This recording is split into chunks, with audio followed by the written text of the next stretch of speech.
Di Villa Winston, pagi menjelang siang, Marvin turun dari Audi-nya. Tidak lama, Jennifer berlarian dan menghambur keluar rumah. "Suamiku, apa benar kau yang sudah mengirimkan bunga Glorious ini?" Tanyanya dengan wajah berbinar. Tangan Jennifer masih menentang rangkaian bunga seharga $500.000 ini. Karena kehadiran bunga Glorisa cukup mencengangkan, Derek dan Russell rela belum berangkat bekerja hanya untuk memastikan bahwa bunga itu bukan dikirimkan oleh Marvin. Bahkan, putra nomor 2 dari Derek Winston atau adik dari Russell Winston, bernama Axel Winston, keluar dari asrama kampusnya lalu pulang ke rumah. Saking kagetnya, Axel merupakan mahasiswa S3 Sains yang sangat cerdas, sekaligus seorang asisten dosen di Universitas Gloriston. Jauh lebih cerdas dan bijak daripada Russell. Satu-satunya orang yang masih respect terhadap Jennifer ya hanya Axel saja. Dia mendekati Marvin dan bertanya, "Adik Ibar, apa kabarmu?" Axel lebih tua 1 tahun dari Marvin, tetap memanggilnya adik. Dia memeluk Marvin cukup erat. "Kabarku baik. Semoga kau selalu sehat selalu, kakak ipar."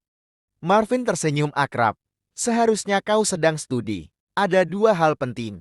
Marvin dan bunga Gloris, 2 kejutan yang memaksaku minggat dari asrama. Aku relakan 1 hari hanya untuk iparku yang jenius." Axel terlepas dari provokasi Rusan karena Axel sangat jarang pulang ke rumah. Semenjak lepas SMA, dia sangat betah hidup mandiri dan fokus belajar jika pulang. Pada saat ada perkara penting dan libur tahunan, Axel menatapnya lekat-lekat. "Marvin, disertasiku tentang Glorisium. Apa kau berkenan menjadi dosen pribadiku?" Mendengar pertanyaan itu, Marvin tersenyum sangat lebar. "Aku hanya menemukannya. Axel, silakan kau temui para ahli di Universitas Glorista. Banyak profesor di sana yang jauh lebih paham dariku," ucap Marvin berusaha merendah. "Jika ingin benar-benar paham, alangkah baiknya belajar langsung dari sang penemu." Seperti itulah yang ada di dalam kepala Axel. Salah satu alasan kenapa dia sangat senang menjadikan Marvin sebagai iparnya adalah karena kecerdasan dan rendah hati. Axel termasuk salah satu orang yang menolak tuduhan yang diberikan kepada Marvin. Dia termasuk orang terdepan yang menginginkan agar Marvin terlepas dari tuduhan tersebut, namun Axel tak punya kuasa banyak. Dia pasrah atas penderitaan iparnya. Ketika tahu bahwa Marvin bebas bersyarat dan terbukti tidak bersalah, Axel begitu riang menyambutnya. "Kau terlalu baik jika dituduh sebagai teroris, Marvin. Semoga orang yang memberikan fitnah kepadamu mendapatkan hukuman setimpal nantinya."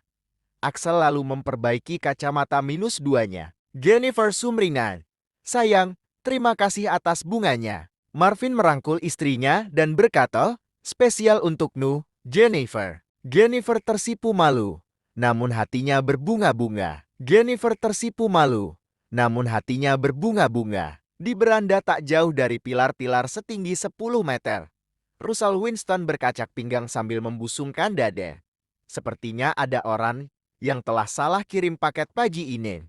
Keluarga Winston tidak menerima paket apapun. "Jennifer, singkirkan bunga itu. Di sana tidak tertera nama pengirimnya." Sebuah alasan yang masih masuk akal. Apa mungkin kurir lupa menyertakan sebuah nama di kertas? Atau bagaimana? Marvin tetap santai dan tidak ada kecemasan di wajahnya. Tidak perlu khawatir, karena memang dia sendiri yang memesan bunga tersebut. Russell menuruni tangga dan berkata keras, "Marvin, kau jangan mengaku-ngaku telah mengirimkan bunga itu untuk adikku. Jika sekarang aku memintamu untuk membelikannya bunga seharga $100 pun, belum tentu kau bisa." Russell tersenyum penuh remeh.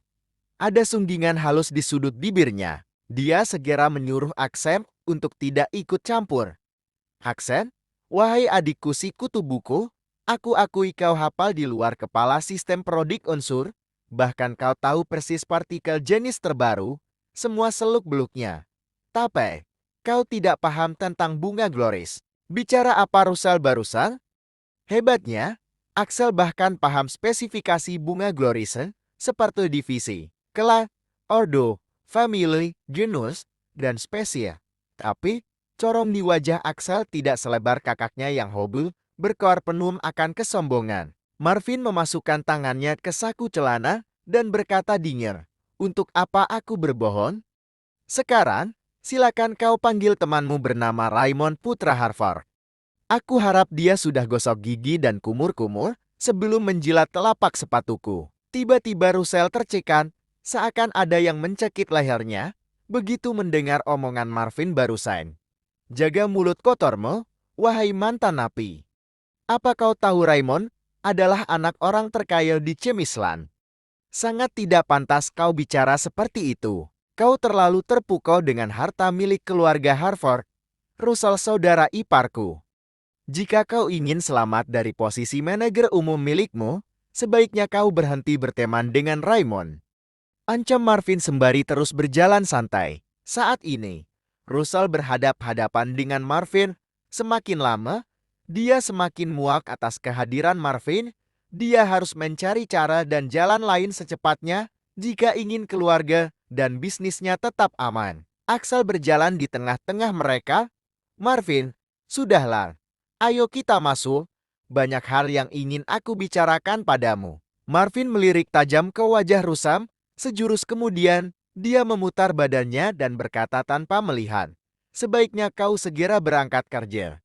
Russell, bukankah kau sudah tahu bahwa akan ada ratusan mobil yang membawa minyak mentah hari ini? Kau sudah gila, Marvin." Russell sangat kaget, matanya membulat sempurna. Saat itu juga dia langsung menelepon sekretaris kantor. "Apa kau bercanda?" Wajahnya sangat heran. Beberapa saat kemudian dia berkata lagi, "Siang aku akan segera berangkat ke kantor." Lalu Russell terduduk lemas di kursi jati di beranda sembari memandangi rerumputan luas di depan sana. Apa mungkin hayalan yang dikatakan ipar memalukan itu terbukti benar?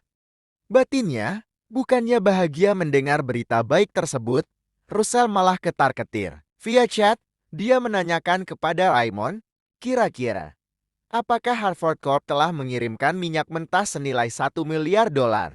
Dalam pesan tersebut, Raymond mengatakan belum melakukan pengiriman. Russell semakin dihantui ketakutan.